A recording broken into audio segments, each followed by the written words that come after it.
(1400년을) 이어온 백제 무왕과 신라 선화공주의 지고지순한 사랑 이야기 서동설화.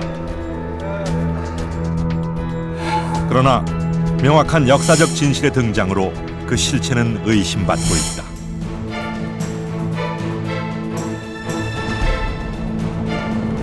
그리고 삼국유사에 남겨진 서동설화의 실제 주인공 무강왕, 그는 누구인가? 삼국유사의 무왕조가 무왕이 아닌 다른 왕의 이야기였을 것이라는 해석입니다. 그리고 구체적으로는 동삼왕대와 무령왕의 것이라고 저는 그렇게 확신합니다. 일본에서 전승되고 있는 또 다른 서동설화 마나노 장자 이야기. そのルートはね、やはり百済の国の今蕨伝説、ソドン伝説ですか、ソドン。 백제와 신라의 사랑 이야기. 서동설화의 실제 주인공은 과연 누구일까?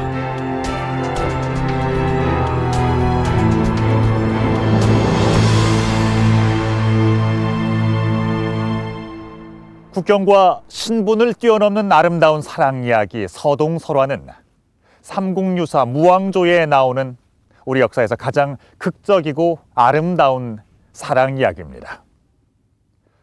오늘 역사 스페셜에서는 역사의 진실을 찾는 퍼즐 게임을 해보려고 합니다.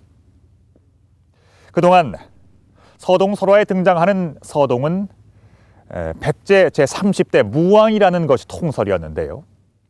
하지만 다른 일각에서는 무왕이 아닌 다른 왕일 수도 있다는 주장을 제기하고 있습니다. 자, 과연 무왕은 왜 서동설화의 주인공이 아니라는 걸까요? 또 진짜 서동은 어느 왕이었을까요? 서동설화의 고향인 전라북도 익산. 고구마나 감자가 들어오기 훨씬 전부터 많은 이 땅에 뿌리를 내렸다. 말을 캐던 아이 서동. 서동의 서자는 마서자를 써서 붙인 이름이다. 그 무왕이 어렸을 때 우리 금마에서 태어났잖아요. 금마에서 태어났는데 오금산에서 이 서동말을 캐갖고 생활을 했다고 해요. 그래갖고 그 선화공주를 그 경주까지 가서 우리 금마로 데려온 동기도 이 서동말을 먹고 힘이 좋아서 그랬다는 그런 전설이 있고요. 땅속 깊숙이 뿌리 내리는 마처럼 서동설화는 익산 시민들의 마음속 깊이 자리 잡고 있다.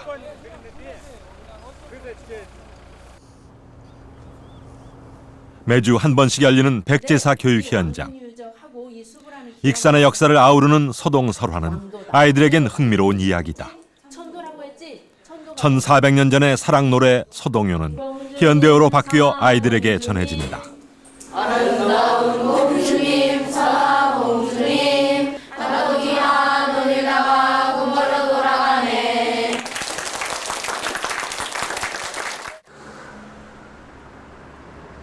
서동이 어릴 적 자랐다는 오금산 아래 서동 생가터. 이 일대는 마룡지라 불리는 커다란 연못이 남아있다. 여기가 서동설화의 시작점이다. 과부였던 한 여인과 연못 속 용 사이에서 태어난 서동은 비범했다. 그는 말을 캐서 생계를 이어갔다. 신라 진평왕의 셋째 딸인 선화공주는 어느 누구도 따라올 수 없는 아름다운 여인이었다. 신라의 선화공주를 아내로 맞이하기 위해 서라볼로 간 서동은 서동요를 지어 퍼뜨렸다. 선화공주는 만몰래 아란으로 맛동방에게 해괴망측한 노래가 장안에 퍼지자 신라 진평왕은 선화공주를 유배 보낸다.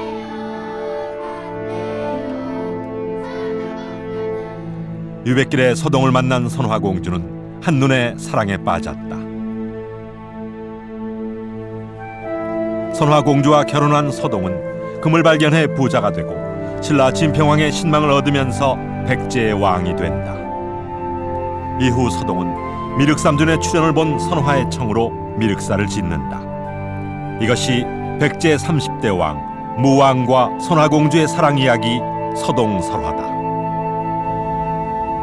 전북 익산에 위치한 미륵사는 유래를 찾기 힘든 가람과 탑의 배치 그리고 엄청난 규모를 자랑한다.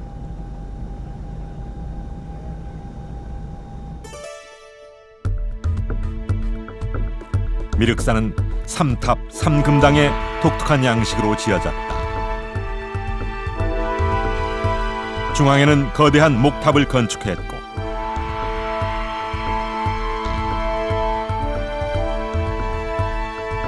동쪽과 서쪽에는 석탑을 쌓았다. 세 개 탑 뒤에는 불당이 각각 자리했다.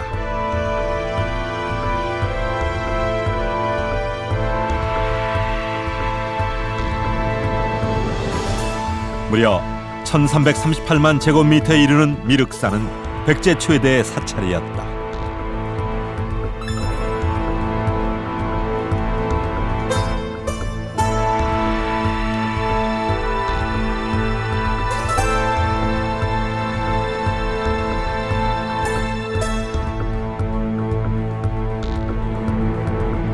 조선시대에 폐사된 것으로 짐작되는 미륵사는 대부분이 파괴됐고 서쪽의 석탑만 덩그러니 남았다.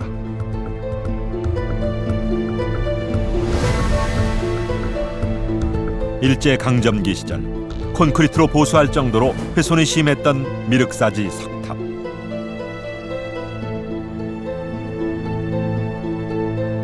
그러나 이 탑은 서동설화를 역사적 사실로 증명하는 중요한 유적이다.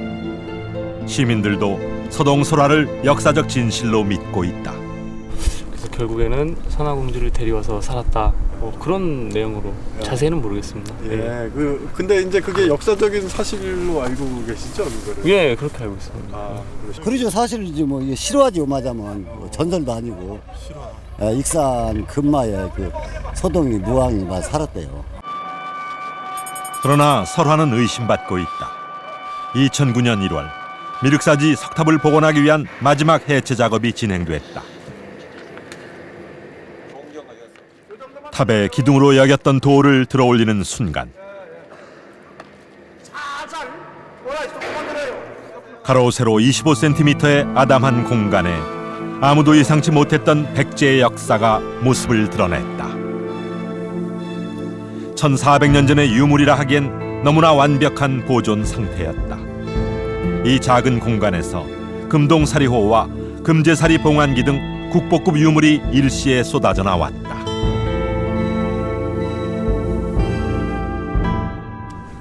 처음 봤을 때는 대단하구나. 하여튼 입이 다물어지지 않을 정도로 놀랐습니다. 유물 수습 전문가 30여 명이 미륵사지로 급히 모였다.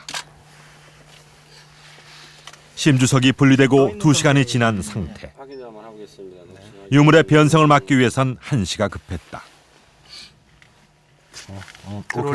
오케이.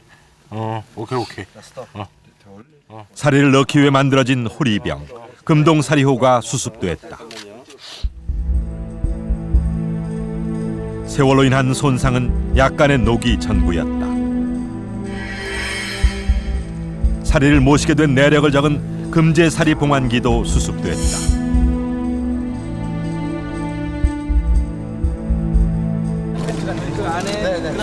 이게 불안했기 때문에 해체했었다는 얘기죠? 아닙니다. 전국 언론사 기자들의 취재 열기는 뜨거웠다.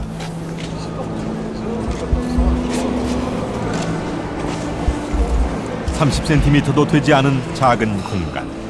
이곳에서 무령왕릉과 백제 금동 대향로에 비견되는 백제사 최대의 고고학 성과가 이루어진 것이다.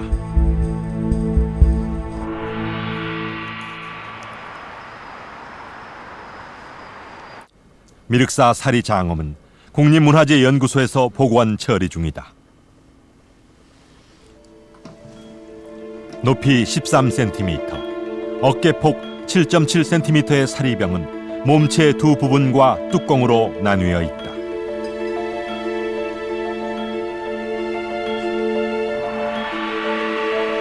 백제인은 이 조그마한 사리호에 꼼꼼히 백제를 그려 넣었다. 뚜껑에서 내려와 둥근 몸체를 감싸는 화려한 문양. 연꽃을 본뜬 연화문은 백제를 상징하는 대표적인 문양이다. 발굴 당시 사리외호는 못으로 고정되어 있었다. 엑스레이 촬영 결과 사리호 안에는 또 다른 작은 사리병이 숨겨져 있었다. 2년의 시간이 흐른 지금 작은 사리병은 분리됐다. 4.6cm의 사리내호는 순금으로 만들어졌다. 지금 이 금제 사리내호 같은 경우에는 이 금제다 보니까 부식이 거의 안 된 상태입니다. 그래서 원래의 모습대로 그대로 출토가 되었고 실제로 이제 처리를 하는 과정에서도 원래의 모양들이 그대로 이제 살아났습니다. 아름다운 무늬와 모양, 개방적이면서 화려했던 백제의 아름다움이 완연히 녹아있는 걸작이다.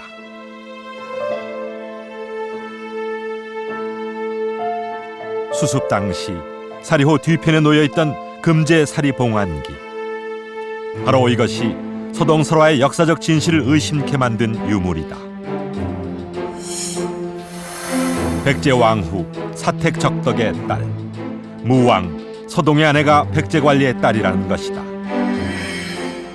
이전까지 백제의 30대 왕후는 의심할 여지 없이 신라 진평왕의 셋째 딸 선화공주였다. 그러나 사택적덕녀라는 뜻밖의 이름이 등장하면서 선화공주의 존재는 불투명해졌다. 선화공주가 전혀 등장하지 않고 전혀 예상하지 못했던 사택적덕이라고 하는 유력자의 딸이 등장하고 있기 때문에 우리는 그렇게 보면 무왕 쪽 이사를 일단 의심스럽게 보고 접근해가지고 점검해보는 그런 자세가 기본적으로 가지고 있어야 할 자세가 아닌가. 지금 이 기록하고 삼국유사를 대비시켜 놓고 본다면 우리는 지금 선화공주가 지금 이쪽 그 미륵사 장근과 관련해서 설명되기는 굉장히 어려워져 있죠. 선화공주의 실체가 부정된다면 백제 30대 무왕은 서동설화의 주인공이라고 단언할 수 있을까?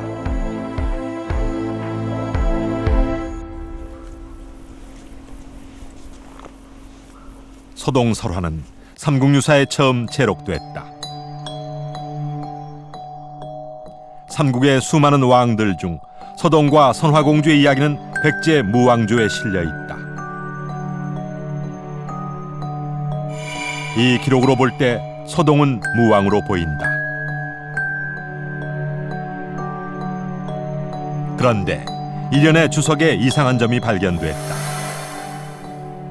옛 기록에서는 서동이 무왕이 아닌 무강왕으로 전해졌다는 것이다. 하지만 백제에는 무강왕이 없기 때문에 저자는 서동설화의 주인공을 무왕이라고 판단한 것이다.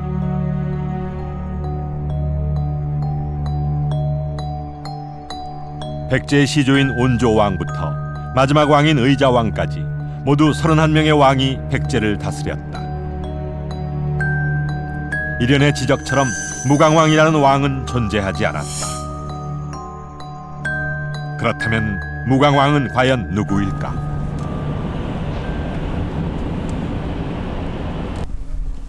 안녕하세요. 네. 안녕하세요. 반갑습니다. 백제 사학을 연구하고 있는 사제동 교수는 삼국유사에 언급된 무강왕의 실체를 찾는 데 주력했다. 고본에는 이 무강이라고 쓰여 있다. 그것이 고본에 무강이라고 되어 있다는 그 근거 하나만으로도 우선 이른바 무왕조의 기사 서동설화라고 하는 것은 무왕의 것이 아니라 무령왕의 것이라고 저는 그렇게 확신합니다. 무왕조. 근거는 무강왕과 무령왕에 쓰여진 한자의 의미가 같은 뜻이기 때문이다. 아니다 이 말이야. 무강이라고 하는 것은 강자가 편한 형자하고 서로 호용이 되므로 충분히 삼국유사에도 그렇고 고기록에는 한자 그렇게 호용이 되거든요. 편안하다는 뜻의 강자와 령자가 혼용되어 사용될 수 있다는 점 때문에 무강왕을 무령왕으로 봐야 한다는 것이다. 무강왕으로 제기된 인물 무령왕, 서동은 무령왕인 것일까? 서동이 무왕이 아닌 무령왕이라는 주장은 기존의 통설, 즉 무왕설을 깨뜨리는 파격적인 주장인데요. 하지만 한자의 뜻이 같다는 이유 한 가지로 서동이 무왕이 아닌 무령왕이라고 주장할 수 있을까요? 과연 서동설화의 주인공이 무령왕이라고 주장할 수 있는 또 다른 이유는 뭘까요?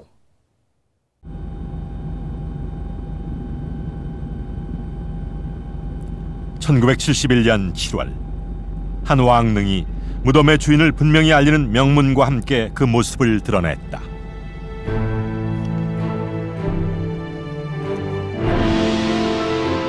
무덤의 주인공인 무령왕은 무왕보다 100년 앞선 6세기 초반의 왕이다.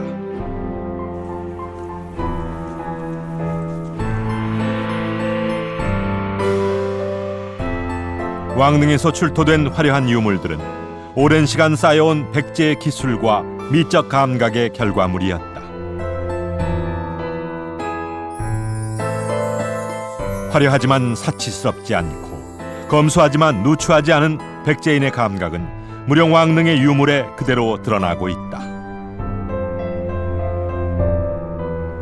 한성 백제가 막을 내린 뒤 무령왕은 혼란 속에서 왕위에 올랐다.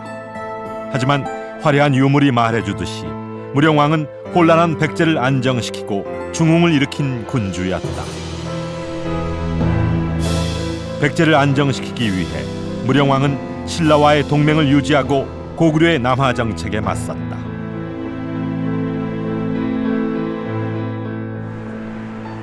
반면 신라와의 관계가 가장 악화됐던 시기의 왕, 그가 무왕이었다.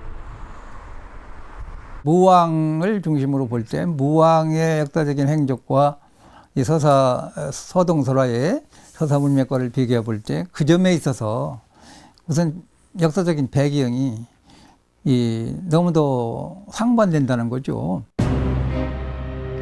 7세기 초반 백제 30대 왕이었던 무왕은 신라를 가장 집요하게 공격했던 왕이었다.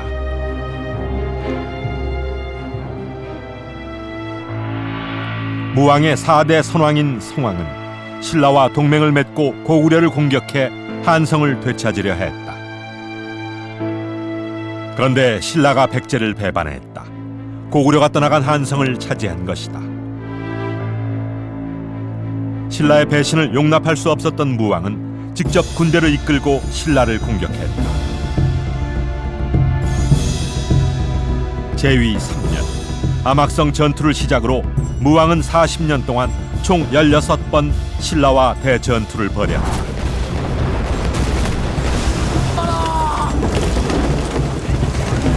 무왕이 서동이 아닐 가능성이 여기에 있다. 만약 선화공주를 왕비로 맞이했다면 장인의 나라인 신라와의 대규모 전쟁은 이해하기 힘들다는 것이다. 계속 신라와 싸움을 하는 걸로 계속 그 국권 회복이라고 할까? 국력 중흥을 갖다가 노렸는데 신라와 그렇게 적대 관계를 유지해 왔는데 그렇게 국권 관계가 이루어질 수 있겠냐. 사리봉안기에 적힌 미륵사의 창건연대는 서동 무령왕설을 주장하는 학자들에게 또 다른 근거가 되고 있다. 사리봉안기는 미륵사가 기해년에 건축됐다고 전한다. 무왕의 재위 기간 중 639년이 기해년에 해당한다. 하지만 60년마다 같은 간지가 반복되는 것을 감안할 때 120년을 거슬러 오르면 무령왕의 재위 기간인 519년도 포함된다.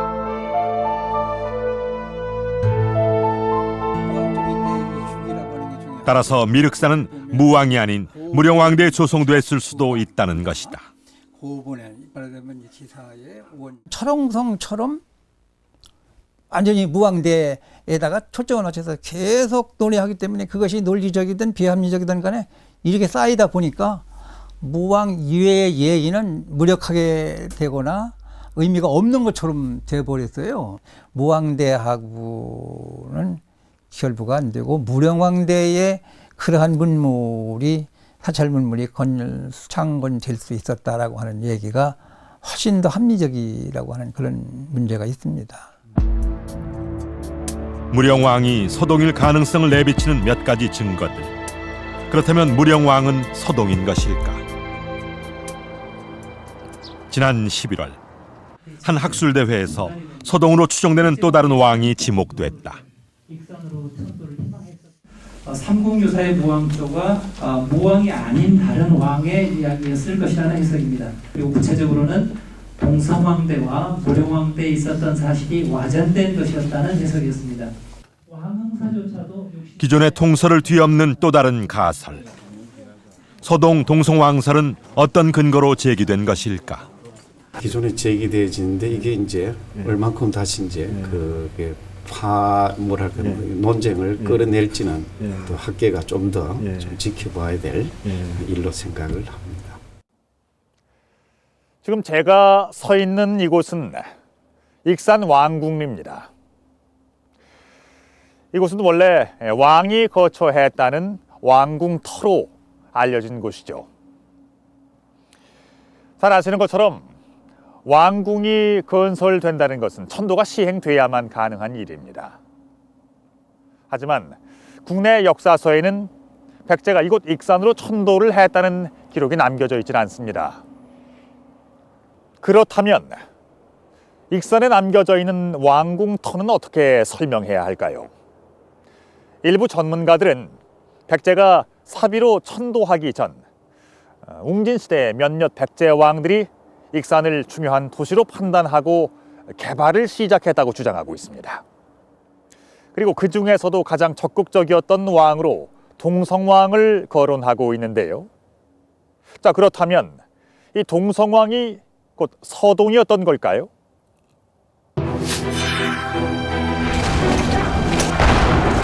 고구려군의 대침공이 시작되고 7일 만에 백제는 500년 도읍지였던 한성을 빼앗겼다. 전쟁을 이끌던 계로왕과 그의 가족은 모두 참수됐다. 계속된 고구려군의 대규모의 남하는 백제의 지도를 바꾸어버린다. 웅진으로 수도를 옮겼지만 혼란은 계속됐다. 반란이 이어졌고 2명의 왕이 암살을 당했다.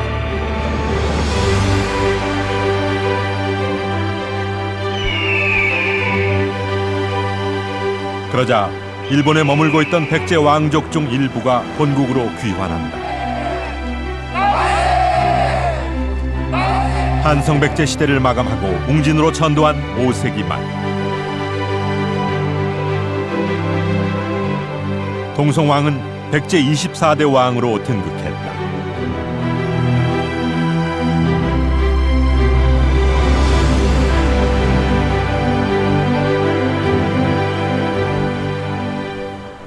산 정상에 자리 잡은 공산성은 앞으로는 큰 강을 둔 천혜의 요새다.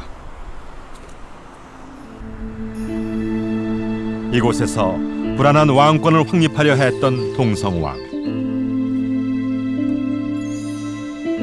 그런데 그가 서동으로 지목되는 이유는 무엇일까? 국립김해박물관의 박중환 실장은 동성왕이 신라 여인과 국혼을 한 백제의 유일한 왕임을 강조한다. 웅진 시기에 백제와 그 신라가 국혼을 했었다고 하는 것은 동성왕대 기록에 분명하게 나오죠. 동성왕대의 신라에 그 혼인을 요청을 했고 신라 쪽에서 그거에 화답해서 신라의 이찬 비지의 딸을 보냈었다는 기록이 분명히 있기 때문에요. 삼국사기는 동성왕이 신라의 사신을 보내 혼인을 요청했고 신라 왕은 이찬 비지의 딸을 시집 보냈다고 기록하고 있다. 백제와 신라 동맹은 더욱 강화됐다. 우호관계를 유지해 나가기 위해서 최선의 방법은 전쟁이 아니라 위선의 우호관계를 유지해 나가는 것이었기 때문에 동성왕이 이 결혼을 먼저 요청을 한 거죠. 외교술이었던 겁니다. 웅진 시기에는 실질적으로 백제와 신라가 군사적인 협력 관계에 있었고 또 실질적으로 기록 속에서도 백제와 신라가 결혼을 했었다는 그런 기록이 나오고 있기 때문에 이거는 충분히 그러한 시대를 배경으로 했었던 설화였다고 해석할 수가 있는 것이죠. 그렇게 해석하는 게 또 타당한 것이고요. 이찬은 신라의 고위직으로 그에 따른 왕실의 여인 중 하나다. 따라서 서동 설화 속 선화공주는 이찬 비지의 딸을 상징하는 것으로 봐야 한다는 주장이다. 동성왕이 서동인 또 하나의 가능성은 동성왕의 이름이 서동의 발음과 유사하기 때문이다. 동성왕의 이름과 관련이 있습니다. 동성왕의 이름이 모도, 모대 이렇게 전하고 있는데 이 이름이 서동의 우리말 그 훈인 맞동과 의미 비슷하다고 하는 것이죠. 서동은 말을 캐는 아이라는 우리말을 한자로 적은 것이다. 중국 기록에 동성왕은 모대, 모도, 말다로 불렸는데 서동의 한글 표현인 마동과 비슷하다. 그렇다면 동성왕은 서동 설화의 무대인 익산을 어떻게 보았을까? 박중환 실장은 동성왕이 익산 개발을 시도했다고 주장한다. 실제로 익산에는 도시를 방어하기 위한 산성과 대규모 사찰, 그리고 왕이 거주했었다는 의미를 지닌 왕궁리 유적이 남아있다.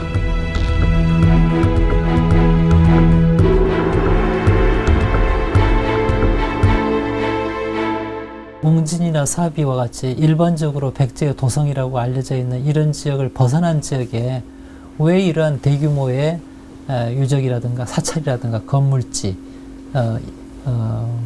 궁성과 같은 그러한 유적들이 이 지역에 남아있을 것인가에 대한 의문점을 끊임없이 제기하는 그런 자료가 되고 있는 것이죠. 몇몇 연구자들은 동성왕이 웅진에서 그리 멀지 않은 익산을 배후도시로 낙점했다고 보고 있다. 한국학중앙연구원의 조경철 박사도 익산 경영을 시도한 왕으로 동성왕을 지목하고 있다. 동성왕의 그 익산에 대한 관심은 그 탐나라고 하는 지역에서 지금의 뭐 제주도로 비정이 되기도 하는데요. 그 지역에서 이제 그 백제에 조공을 바치지 않게 됩니다. 그래서 동성왕은 이를 응징하기 위해서 직접 군대를 출병하는데 아마도 그 자기 나라한테 복속하지 않는, 백제한테 복속하지 않는 나라를 응징한다는 의미로 다른 사람들에게 과시하기 위해서 육로를 택했을 가능성이 높습니다. 탐나를 응징하기 위해 출정을 떠난 동성왕. 그의 군대는 지금의 광주광역시인 무진주까지 이른 것으로 기록돼 있다. 조경철 박사는 동성왕의 이동 경로에 익산이 포함됐고 이때 익산을 눈여겨보았다는 것이다. 또 고구려와 맞붙는 대신 남쪽의 터전을 공략하고자 했던 남방 경영과도 그 맥락이 닿는다는 주장이다. 금강 하류에 위치한 익산시의 웅포나루, 곰나루라는 뜻의 웅진과 동일한 지명을 가질 정도로 익산은 중요했다. 그래서 보면 어쨌든 웅진기에 이 지역이 대위관문, 즉 해로로 나갈 수 있는 아주 중요한 여기가 요충지라는 것이죠. 그러니까 백제 중앙에서 이 지역을 중요시하지 않을 수 없었던 것이죠. 공산성은 웅진을 보호하기 위해 만들어진 산성이다. 천혜의 요새이지만 충분한 물을 얻기 힘든 곳이다.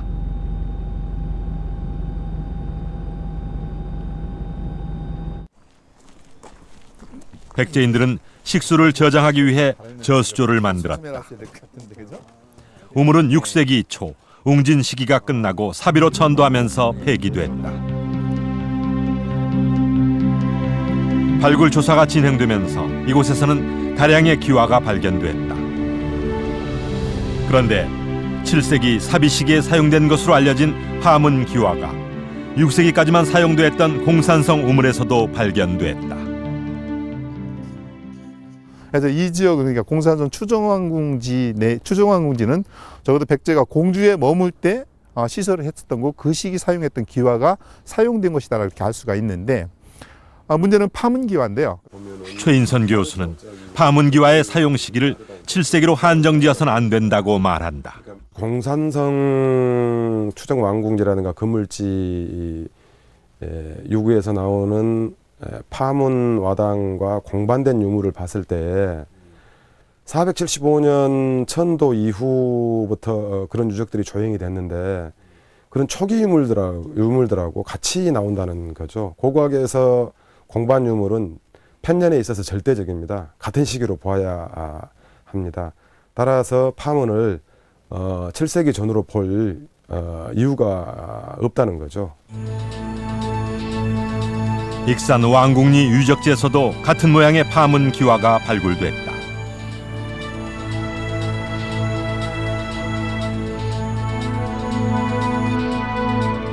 백제를 상징하는 연꽃 모양의 연화문과 웅진시대 공산성에서 발견된 파문 기와가 출토된 것이다. 물결 무늬가 바람개비 모양으로 조각된 파문 기와의 모습.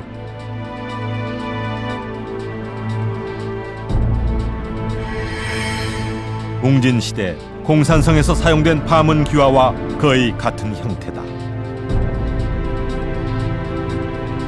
따라서 일부 전문가들은 익산 경영이 7세기 무왕 때보다 이른 웅진 시기에 이루어졌을 것이라고 보고 있다. 익산이라고 하는 지역이 남방의 중심지고 이 지역을 중심으로 해서 동성왕이나 그 문영왕이 그 커다란 관심을 가졌고 그러한 관심이 이 서동설화에 반영이 되지 않았나 그렇게 생각을 합니다. 신라 왕실의 여인과 혼인을 했다는 점, 서동설화의 주된 무대인 익산을 눈여겨보고 익산 경영을 시도했었다는 점, 그리고 서동과 이름이 비슷하다는 점이 서동설화의 실질적인 주인공이 동성왕일 수도 있다는 흥미로운 가설의 증거들입니다. 동성왕은 백제에서 자라난 태자가 아니라 일본에서 나고 자라 본국으로 돌아와서 왕이 된 인물인데요. 그런데 놀랍게도 일본에서도 서동설화와 거의 유사한 내용의 설화가 전해져 내려오고 있다고 합니다. 일본의 분고 오노시는 한반도와 가까운 규슈 지역에 자리한 작은 도시다.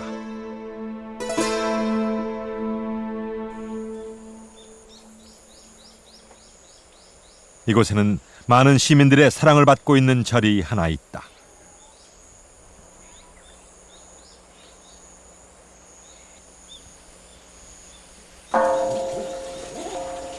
연성사는 두 종류의 부처를 모시고 있다. 자비와 지혜의 상징인 천수관음과 치유의 상징인 약사열애다.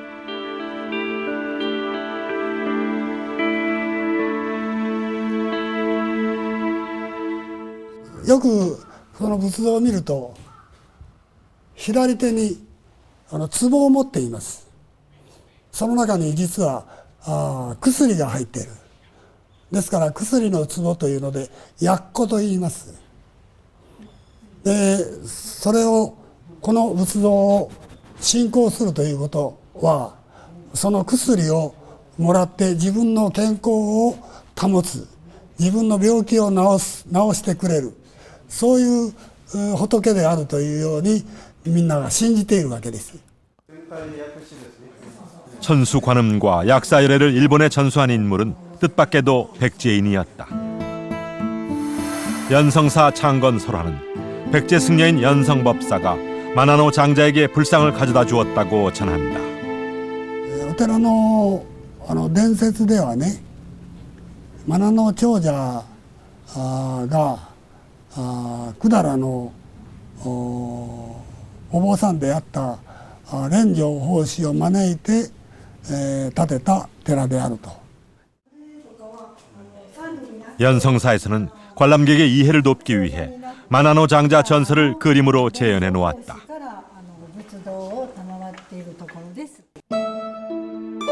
어릴 적 마나노 장자는 숯을 굽는 아이로 불렸다. 한편 나라국의 다마스 공주는 남편이 숯 굽는 아이라는 신의 점지를 받게 된다. 오랜 여행 끝에 숯을 굽는 아이를 만난 다마스 공주는 신의 점지를 일러주며 결혼을 청한다.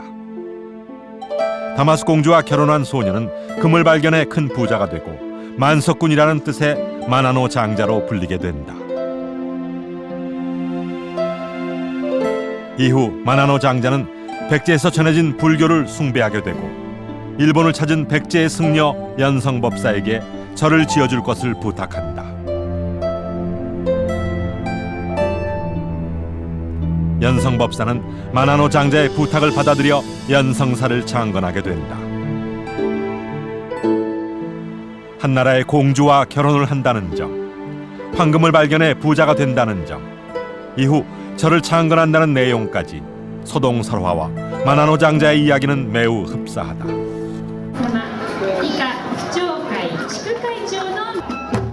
매년 4월이 되면 분고 오노시는 온통 떠들썩한 축제 분위기로 바뀐다. 모두의 사랑을 받고 있는 아름다운 이야기. 마나노 장자 전설이 대대로 전해지도록 시민들은 스스로 마나노 장자 연구회를 설립했다. 그리고 익산시와의 교류를 통해 소동설화의 존재도 알게 됐다. 本当に私たちのマナノ長者伝説と同じような伝説が韓国にありましてね、そして語り部の方がお話ししてくれた。本当にその時びっくりしました。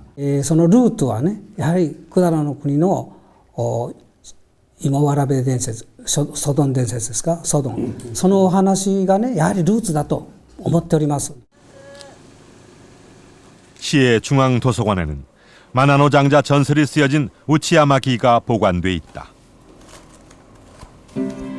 연성사 6대 주지가 절에서 전해 내려오던 장자 전설을 채록한 것이다. 그런데 익숙한 단어가 나타난다. 그것은 백제. 또 백제와의 교역을 통해 선진 문물을 받아들였음을 알 수 있는 내용도 곳곳에 쓰여져 있다. 당시에 그 백제의 그 선동에 장뒤는 용백이라는 사람이 수천의 보물을 이쪽으로 싣고 왔습니다.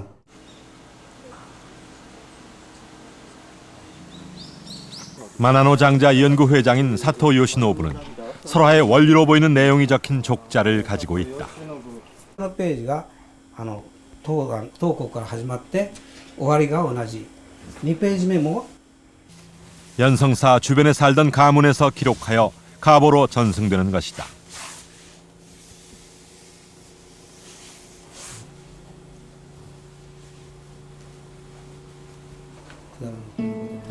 이 족자에서도 백제는 자주 등장한다. 심지어 이 기록에서는 마나노 장자의 전생이 과거 백제의 중림산에 살았던 귀족이라고 밝히고 있다. お寺のね創建についてもお宮の創建についても百済国の僧侶や百済国の神様がね出てくるんじゃないかと。だから百済国つまり、昔の韓国のその、影響といいますか文化あるいは宗教あらゆる影響がねここにはもろに来ておると。だからこの土地はですねもう韓国の半島からですねもろに文化宗教一切やってきとるんじゃないかと。それが伝説となって今こんなふうに書かれてるんじゃないかなと。だから結局過去のね、百済国とこの地域との関連があまりにも深かったということのもう証拠になると私は思っています。 마나노 장자 전설을 연구하는 현지인들은 전설의 원류를 백제로 보고 있다.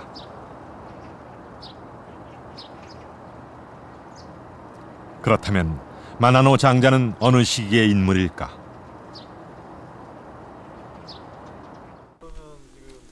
마을 사람들은 마나노 장자가 실제했던 인물로 생각하고 있다.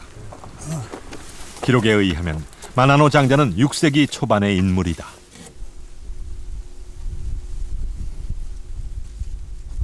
케이타이天皇の3年、つまり6世紀の初め頃、ここに生まれたというその伝説があるわけです。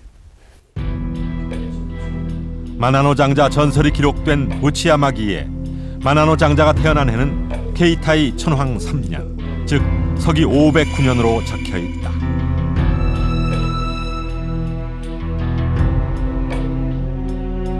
백제의 서동설화가 일본으로 전해진 것이라면 서동은 마나노 장자보다 이른 시기 인물이어야 한다. 마나노 장자 전설을 국내 최초로 소개한 김찬해 교수도 전설의 연대가 우리나라보다 1세기 정도 앞선 것에 대해 의문을 품고 있다. 서동을 무왕으로 봐서 7세기로 잡으면 이쪽이 그 한국적 설화가 원류인데 이쪽이 6세기 초반 중반을 배경으로 하는데 너무 그 한국 그 설화가 연대가 낮지 않냐 해가지고 하는 그런 모순이 생기는 거거든요. 동성어로 봤을 때는 이치가 이쪽하고 비교를 해봤을 때 이치가 딱 떨어진다. 이래서 저는 그 서동을 동성어로 봐야 된다. 이런 견해를 저는 가지고 있습니다. 일본에 전래된 서동설화, 그리고 그 바탕이 된 서동설화와 미륵사. 2009년 해체된 미륵사지 석탑은 현재 복원 작업이 진행 중이다.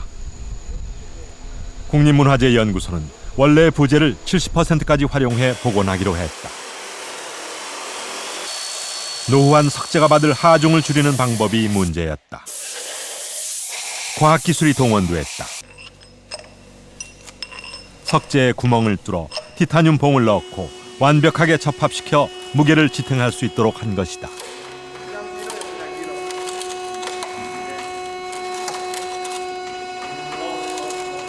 세계에서도 드물게 시도되는 복원 방법이다. 외국에서도 간혹 쓰이긴 합니다만 저희들처럼 이렇게 그 티타늄을 사용하고 이렇지는 않고요. 보통 보면 납 같은 것을 사용하고 이 외관을 복원하는 것이 목적입니다. 저희들처럼 구조적으로 이렇게 부재를 재사용하는 경우는 거의 없다고 보시면 됩니다. 미륵사는 당대 백제의 석조 기술이 총동원된 건축물이었다. 백제 불교사의 가장 큰 건축물.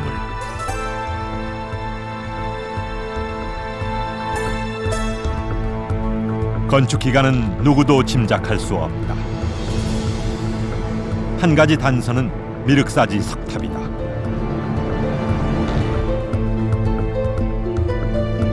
석탑의 양식은 현존하는 모든 석탑보다 우선한다. 목탑에서 석탑으로 넘어오는 최초의 양식이라는 것. 따라서 현재 7세기 무왕대로 비정되어 있는 석탑의 건립연대를 더 이른 시기로 재검토해야 한다는 의견도 존재한다.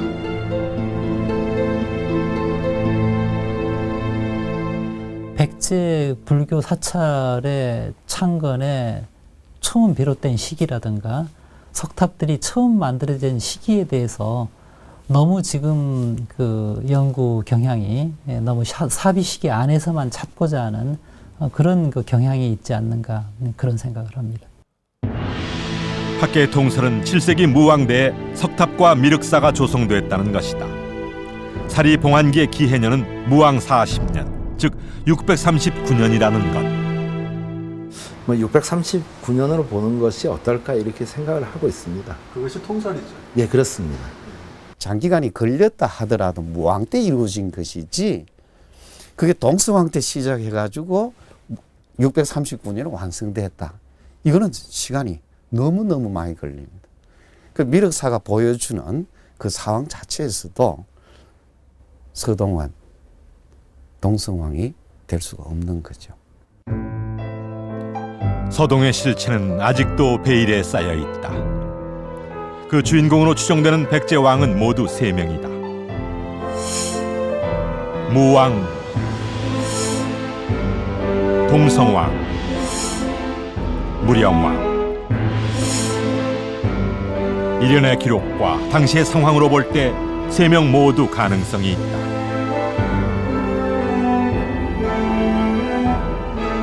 아직 백제사의 미스터리를 풀어줄 비밀의 열쇠는 풀리지 않고 있다. 우리 역사에는 많은 미스터리가 있습니다. 대부분 기록이 미흡하거나 그 기록 자체의 신빙성을 알 수가 없어서 적극적인 해석을 주저하게 만드는 것들인데요. 그로 인해서 많은 사건과 역사적 기록들이 미스터리로 남겨지게 되는 것입니다. 그 진실을 찾기 위해선 전방위적인 연구와 함께 그 사건이 벌어지게 된 역사적 맥락을 좀 더 적극적으로 수용하려는 노력이 필요하지 않을까요? 오늘 우리가 시도했던 서동의 실체 찾기는 백제 역사에 대한 새로운 가능성을 열어줄 실마리가 될지도 모릅니다.